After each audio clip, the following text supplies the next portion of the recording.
Welcome back to Chow Time Pods. Your host, Red. We got videos today from acenate. Get ready to ask yourself why this isn't something she already knew in the first place. Because they're dumb. Like, I hate to admit it all the time or say this and be so derogatory, but it's like ignorance. That's why I say it's dumb. It's purpose ignorance. Like, they're just being ignorant and not wanting to care, and acting dumb. If you want a guy to do nice things for you, let me give you a little bit of advice of what not to do for the younger ladies. When I moved in with my ex-husband, he came home from work one evening with a dozen red roses. And instead of being like, wow, how amazing, that's so sweet, there was no reason. He was just being really sweet. And my whole self reacted with, why'd you get me red roses? You know I don't like roses. To entitlement immediately. It's like, oh, you do anything nice for them? Oh, it's not enough because you didn't do the right thing that they wanted you to do.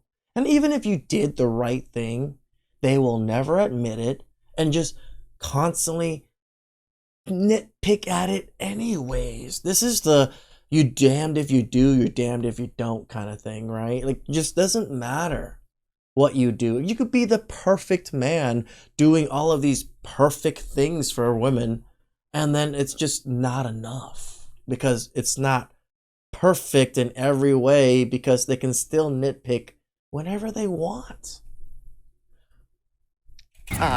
Peonies are my favorite flower. Stories like this make me question whether a woman who behaves this way treats her friends and family the same way too, or if this kind of ungrateful behavior is reserved exclusively for boyfriends and husbands. Lo and behold, he never got me flowers again, and rightfully so.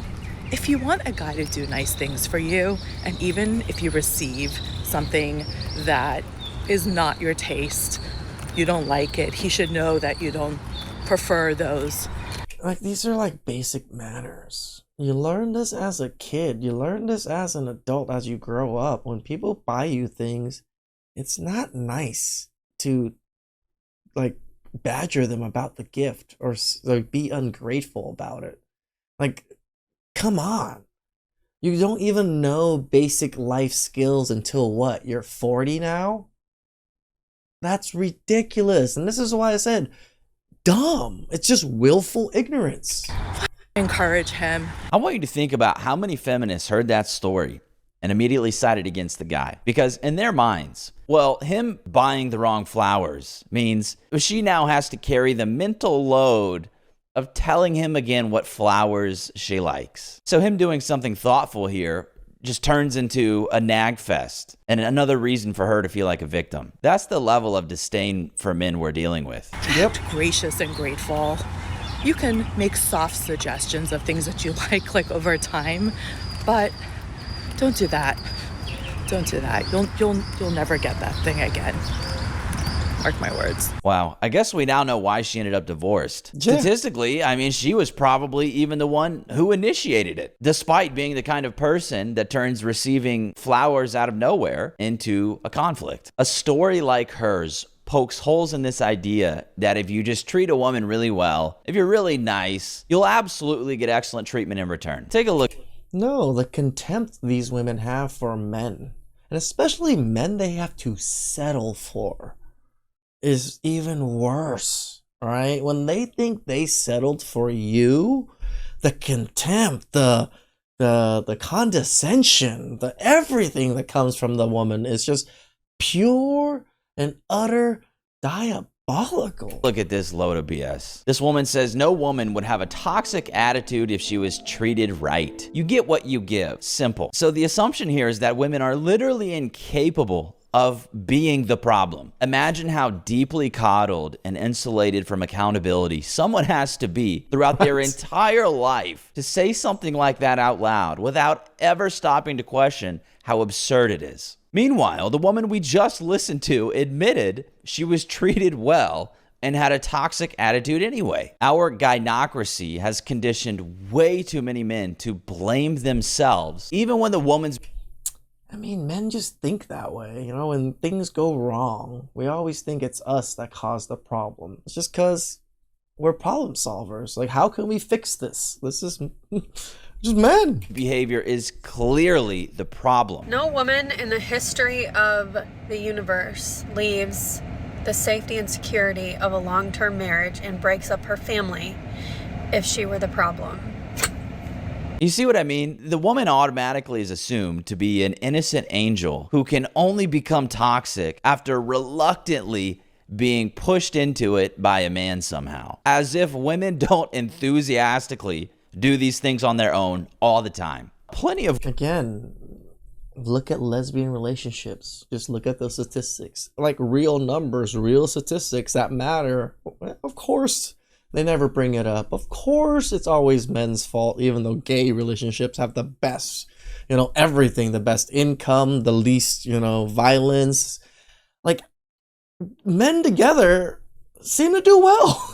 Women leave good men and destroy stable families completely on their own, simply because they're incapable of being happy, or they've convinced themselves the grass is greener on the other side. This says good guy husbands are often the hardest for women to leave because they can't point to one specific thing that's wrong. That's my point exactly. If all you can say is something doesn't feel right, then that is an internal dissatisfaction more than an actual problem with the relationship itself. It's just a mountain of little things that just aren't right, and they're not sure if those things are worth leaving over. A lot of guys are naive about this. Western women are not prepared to be wives. The soil conditions them to prioritize emotions above commitment. 70 to 90% of divorces are initiated by women, and yet there's always an excuse for why accountability should not land on them. And as a divorce lawyer, I can tell you that women are not divorcing men because they're bored or ungrateful. They're divorcing because they're tired of doing everything. Tired of doing everything? That's the story women tell themselves. I've handled over 2,000 divorce cases. I've heard this exact narrative hundreds of times. Women don't file because they're doing everything. They file because they've been building a case in their head for years. She told her friends, told her therapist, told everyone except the one person who needed to hear it, him. By the time she files, she's already the victim in a story he didn't even know was being written. Yeah, and what she said isn't even true. And isn't that crazy? Like, behind the scenes of your marriage, she built the whole thing saying you just a fuck up. General sense.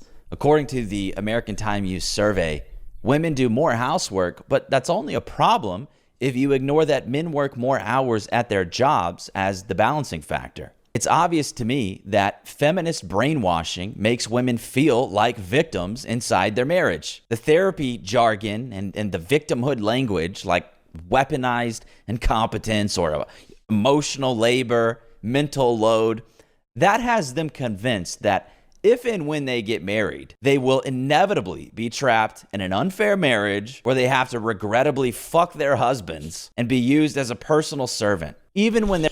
Damn, like what Nate just said right there is spot on, right?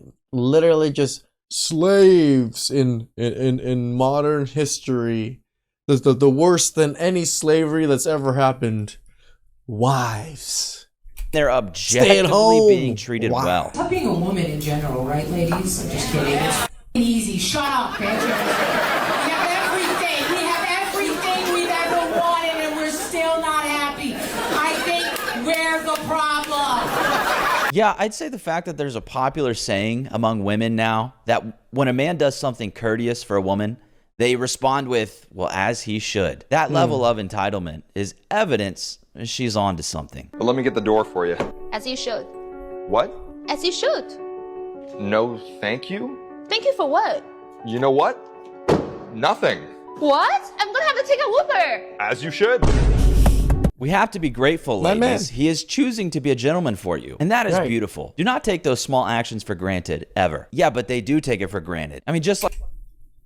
It's not even they take it for granted. They become resentful about it too. That's the problem. Like at the beginning of the video. And just like when they claim a man doing something nice for them is the bare minimum, or as he should. Shout outs to Nate. I actually really enjoy his takes on a lot of things. It's enjoyable to take in other people's knowledge and views, right? Yeah, I do focus more on people on our side of views, but you see me focus a lot of people on the other side of their views too, right? Sometimes you could find a middle ground, but it seems a lot of times nowadays people don't want to choose the middle ground. They just rather stay on each of their own sides. Please like, subscribe, comment down below. I really appreciate that, and catch you guys next time. Ciao.